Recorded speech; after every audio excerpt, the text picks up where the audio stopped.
Good afternoon to everyone and the one who is watching this channel to prepare for the theory test. Okay, so yesterday we did the alertness, some of the theory questions in there. Today we are looking at the attitude section of the theory test. Okay, the category is the attitude section. So without further ado, let's go straight into it. Okay, so let's share my screen. Content only, share. Okay, there we're doing the attitude section. Okay, so attitude, let's begin test. Okay, here we go. So we're going to play the reading, and then we're going to pick the correct answer, and if it's necessary, we're going to discuss it as well. Okay, so here we go. What's the minimum time gap you should leave when following a vehicle on a wet road? 1 second. 2 seconds, 3 seconds, 4 seconds.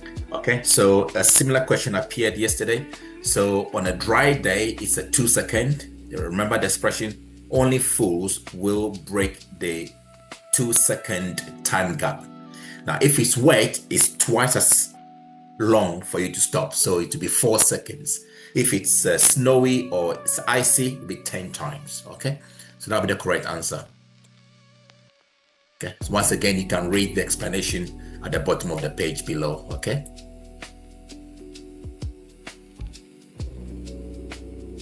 Sorry, my glasses, the bottom is length for me to read the screen. That's why I keep moving my head up to see clearly what I'm doing. Okay, next question. Which instrument panel warning light would show that headlights are on main beam? Okay, so this is the main beam. It's always blue. Okay, the green one is indicator, hazard, and handbrake. Okay, so that's the correct answer.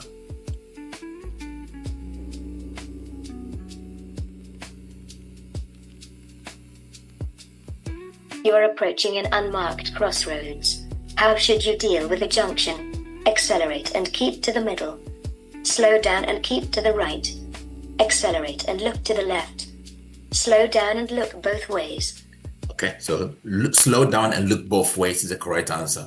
So you're approaching an unmarked crossroads. Okay, crossroads, you treat it like a T-junction. Okay, so you got to check both ways. Make sure that it is absolutely safe, clear for you to join the road. Okay, if a car is approaching, if the car is far away, and if you were pedestrian, you can walk across it, then it is safe to drive across. But the correct answer is slow down and look both ways. Okay. Next question. You're in a one-way street and want to turn right. Where should you position your vehicle when there are 2 lanes? In the right-hand lane, in the left-hand lane, in either lane, depending on the traffic, just left of the center line. So you're in a one-way street and want to turn right. Okay. Where should you position your vehicle when there are 2 lanes? Okay. So when there are 2 lanes, you should position the car in the right hand lane. Okay.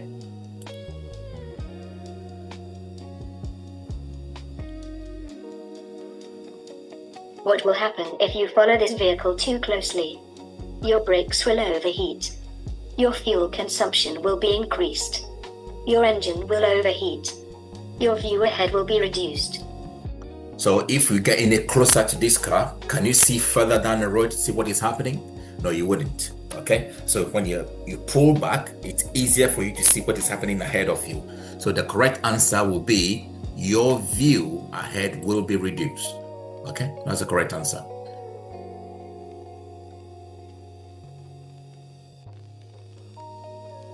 You're driving along this road. What should you do if the red car cuts in close in front of you? Accelerate to get closer to the red car. Give a long blast on the horn. Drop back to leave the correct separation distance. Flash your headlights several times. Okay, so when someone cuts in front of you, as a safe, responsible driver, just drop back. Don't aggravate the situation. It's easily done when you do something to warn the person or to show your frustration. This can result in road rage. Okay, in fact, let me say this: a friend of mine many years ago got failed for road rage on their driving test because someone cut in front of them and they used expression "for goodness sake," and she was failed for road rage. So the simplest thing and the safest thing for you is to just drop back. Do not show your frustration. Just drop back and let the person carry on to wherever they are going. Okay, so accelerate to get closer to the car. Never do that. Drop back to leave the correct separation distance. That's the correct answer. Okay, don't give a horn blast or anything. It will only frustrate the person and then road rage. You do not want road rage. Okay, it's not nice. Okay. Next question. When should you leave a 2-second gap between your vehicle and the one in front? When it's raining, when it's dry, when it's icy, when it's foggy. Okay, so this happened on your driving theory test. Sometimes questions repeat. Okay, so when it's dry, it's a 2-second time gap. If it's wet, it's 4 seconds time gap. And when it's icy, it is 10 times. Okay, so that when should you leave a 2-second gap between your vehicle and the one in front? When it is dry, normal condition. Okay.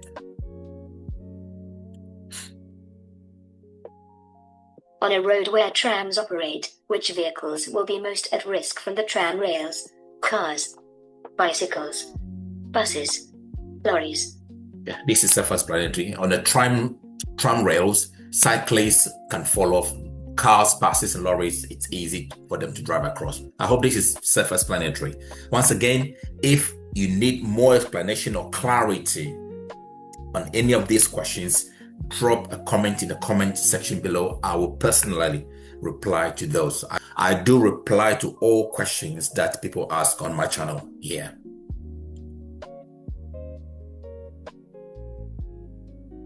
You should obey diamond-shaped traffic signs.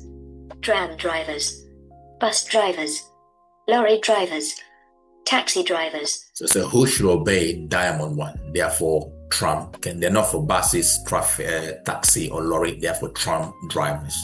Okay.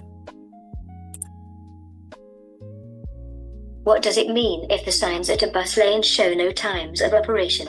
The lane is not in operation. The lane is only in operation at peak times. The lane is in operation 24 hours a day. The lane is only in operation in daylight hours.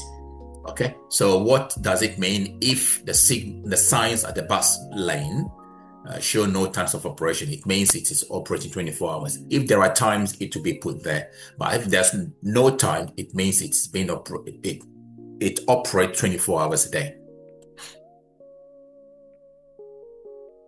Which vehicle will use a blue flashing beacon? Motorway maintenance, bomb disposal, snow plow, breakdown recovery.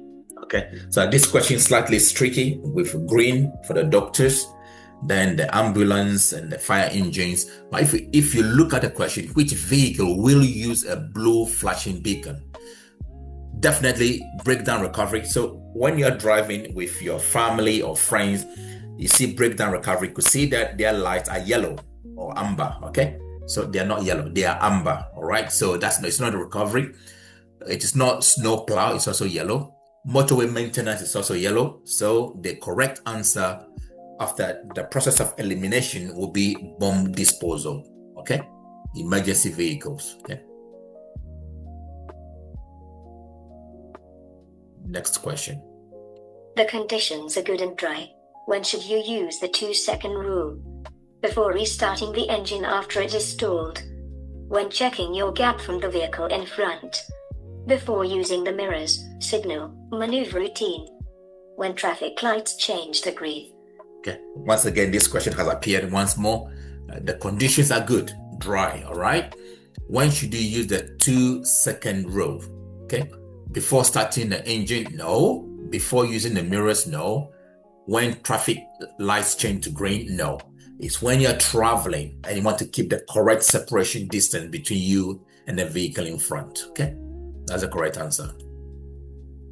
What must you do when the amber light is flashing at a pelican crossing? Stop and wait for the green light. Stop and wait for the red light. Give way to pedestrians waiting to cross. Give way to pedestrians already on the crossing. Okay, so let me explain this. So what must you do when the amber light is flashing at a pelican crossing? So when the crossing is clear and you're already in motion, you can go when the flashing yellow amber light is there. Okay.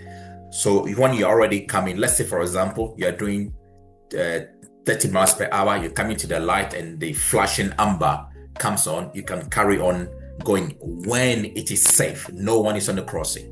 Okay. But when you've stopped, okay, and then the flashing light is flashing, you have to give way to pedestrians already on the crossing. That is the correct answer. Okay.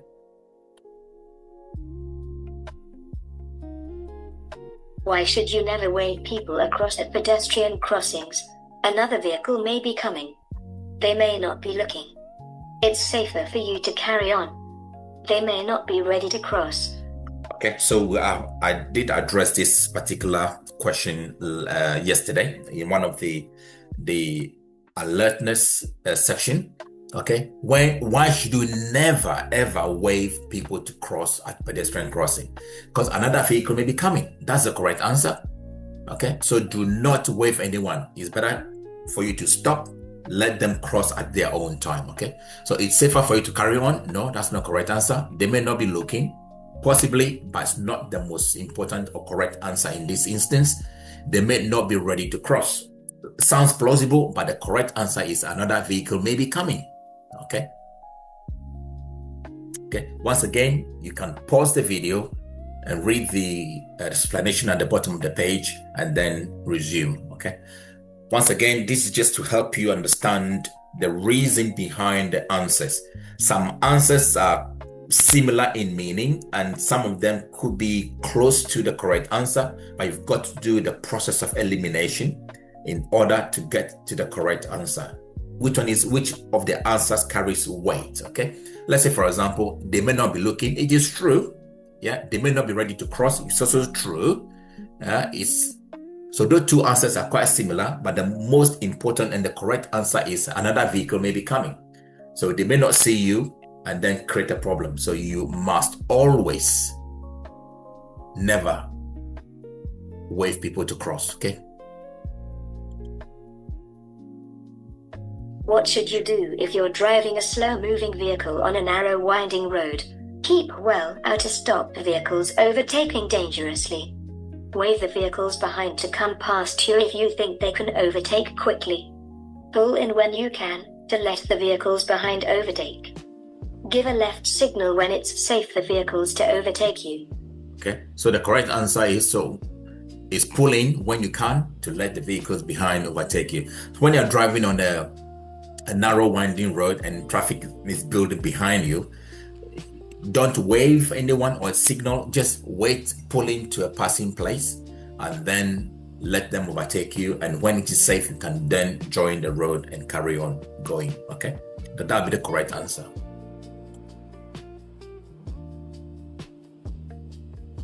You're driving at night on an unlit road. What should you do if you're following another vehicle? Flash your headlights. Use dipped headlights. Switch off your headlights. Use full beam headlights. So you do not switch off your headlights. You do not use full beam because you could be blinding or dazzling the car in front of you. Don't flash your headlight either. The correct answer is use dipped headlights. You're driving on a clear night. Which lights should you use if the national speed limit applies and there's a steady stream of oncoming traffic? Full beam headlights. Side lights. Dipped headlights. Fog lights. Dipped headlights. Okay. You're driving a car that has a diesel engine. What can a loose filler cap on your fuel tank cause? It can make the engine difficult to start. It can make the roads slippery for other road users.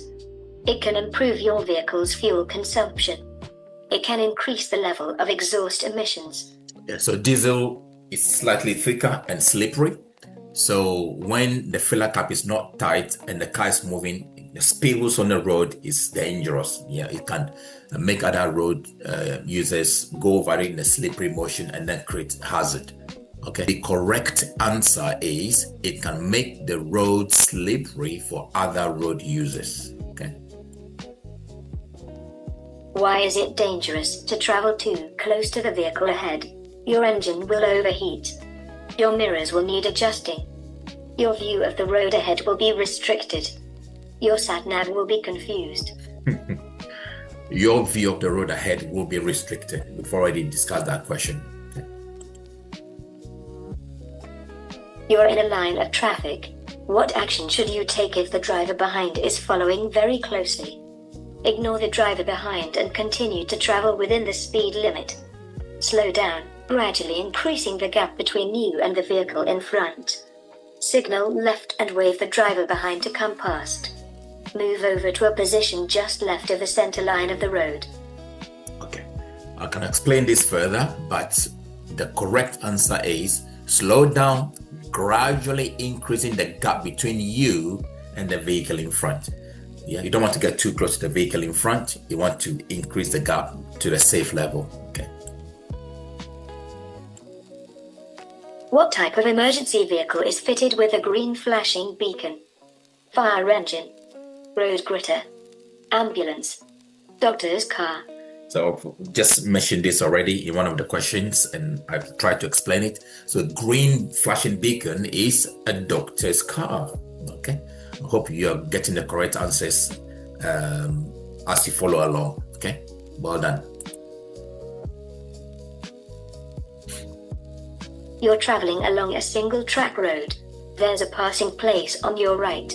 What should you do if you see a vehicle coming towards you? Continue along the single track road. Stop in the passing place. Move over onto the verge. Wait opposite the passing place. Okay, so I hope you understand this particular question. If you don't, let me explain. You're traveling along a single track road. Okay, there's a passing place on your right. Remember, we drive on the left. Okay, there's a passing place on your right.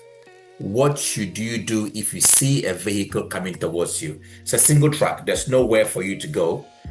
But remember, you were supposed to be on the left side of the road. Although it's a single track, you respect that rule still. You stop on the left side of the road. Don't go into the right-hand lane. It's not safe. It's dangerous. So what you need to do is to hold back opposite the passing place. The car coming will then pull in to your right, which is their left, and then you can then have a clearer space for you to go, and they can also go. So the correct answer is wait opposite the passing place. Okay, I hope that explains it nicely for you. What should you do when a person herding sheep asks you to stop? Ignore them as they have no authority. Stop and switch off your engine. Continue on but drive slowly. Try to get past quickly. Okay, right, so a person herding sheep asks you to stop. The best thing for you to do is stop and switch off your engine because you don't want to startle the sheep. Okay, don't continue and drive slowly. That's not correct. They ask you to stop, so just stop. It's the right thing to do. Okay, never be in a rush to go nowhere, because being in a rush and you create an accident, you're going to wait, you're going to delay longer. Please get involved. So whatever it is that you're late for, you're going to be late, or you may not even go there at all. So always be patient. Allow maximum 2-3 minutes. It doesn't change anything. Okay, so always be patient. Do not rush to go to your destination. Which color follows the green signal at a puffin crossing?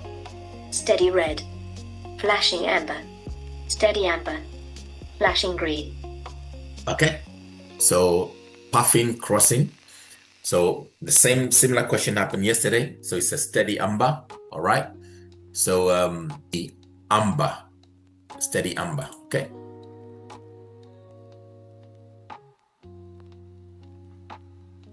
You're driving behind a heavy goods vehicle.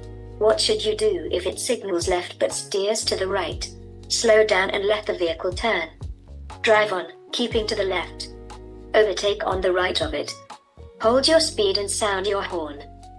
No, similar question appeared yesterday in one of the videos on the alertness. You want to slow down and let the vehicle turn. They need more room to negotiate or to turn onto a road or bend. So therefore, allow them to do what they need to do. Slow down and let the vehicle turn. That's the correct answer. You're being overtaken by a long, heavily laden lorry. What should you do if it's taking a long time for it to overtake? Speed up. Slow down. Hold your speed. Change direction. Okay, slow down. That's the correct answer. Okay. You wish to turn right ahead. Why should you take up the correct position in good time? To allow other drivers to pull out in front of you. To give a better view into the road that you're joining. To help other road users know what you intend to do. To allow drivers to pass you on the right. Okay. I hope you know the answer already. To help other road users know what you intend to do. As I always say, a good and a safe driver is someone whose actions can be seen by other road users and they are in no doubt as to what it is that you are doing. Okay, so road users know exactly what you're doing based on your actions on the road. That is a safe and a good driver. Okay, next question. What should you do if you're being followed by an ambulance showing flashing blue lights? Pull over as soon as it's safe to do so. Accelerate hard to get away from it. Maintain your speed and course. Brake harshly and stop well out into the road. So you must pull over as soon as it is safe to do so. Okay, pull over as soon as it is safe to do so. Don't obstruct the ambulance. You remember, someone is in need of help, an emergency. Let's reverse the roles. If that were you, would you want the ambulance to get back to you, to get to you as soon as possible, or to take you to the hospital to get the urgent care that you need? Absolutely. So let's not create roadblocks or hazards for other road users, particularly for emergency vehicles. They are helping people, so we need to clear the way as soon as possible for them to carry on and to save lives. Okay? You're traveling at the legal speed limit. What should you do if the vehicle behind approaches quickly, flashing its headlights? Accelerate to make a gap behind you. Touch the brakes sharply to show your brake lights. Maintain your speed to prevent the vehicle from overtaking. Allow the vehicle to overtake. Okay, you can already see the aggressive behavior. What should you do if the vehicle behind approaches quickly, flashing its headlight? Just let them go. Yeah, allow the vehicle to overtake you and then carry on. That's the best thing. Don't create road rage. We're not there to police the road. Let them carry on with their problems and then let's hold back. Okay, so allow the vehicle to overtake you. You're driving in traffic at the speed limit for the road. What should you do if the driver behind is trying to overtake? Move closer to the car ahead so the driver behind has no room to overtake. Wave the driver behind to overtake when it's safe. Keep a steady course and allow the driver behind to overtake. Accelerate to get away from the driver behind. The correct answer, keep a steady course and allow the driver behind to overtake. Okay. You're approaching a zebra crossing. What should you do if pedestrians are waiting to cross? Give way to older and infirm people only. Slow down and prepare to stop. Use your headlights to indicate they can cross. Wave at them to cross the road. Okay, never wave, never use the headlights. Don't choose to give way to only elderly people. Slow down and be prepared to stop. Is the correct answer. What should you do if a vehicle pulls out in front of you at a junction? Swerve past it and sound your horn. Flash your headlights and drive up close behind. Slow down and be ready to stop. Accelerate past it immediately. Okay. All those three answers are not correct. Okay. Don't aggravate the situation. No need for road rage. Just slow down and be ready to stop. Okay, is the correct answer. Okay. What style of driving causes increased risk to everyone? Considerate, defensive, competitive, responsible. So what style of driving causes increased risk to everyone? It's competitive driving. It's dangerous. Considerate, defensive, responsible. Those are the things we need to be safe drivers. But being competitive is a no-no. It's bad. increased risk to everyone. When should you flash your headlights at other road users? When showing that you're giving way. When showing that you're about to turn. When telling them that you have right of way. When letting them know that you're there. Okay. So flashing your headlights and using your horn have similar meaning. Okay. The implications to other road users have similar meaning. You are alerting them of your presence. Okay. What should you do to avoid fuel spillage? Check that your tank is only 3/4 full. Check that you've used a locking filler cap. Check that your fuel gauge is working. Check that your filler cap is securely fastened. Okay, so what should you do to avoid fuel spillage? It will only spill when the cap is not closed properly. It's just like when a bottle, your drinking bottle, if you don't tighten it, it will spill. Okay, so check that your tank is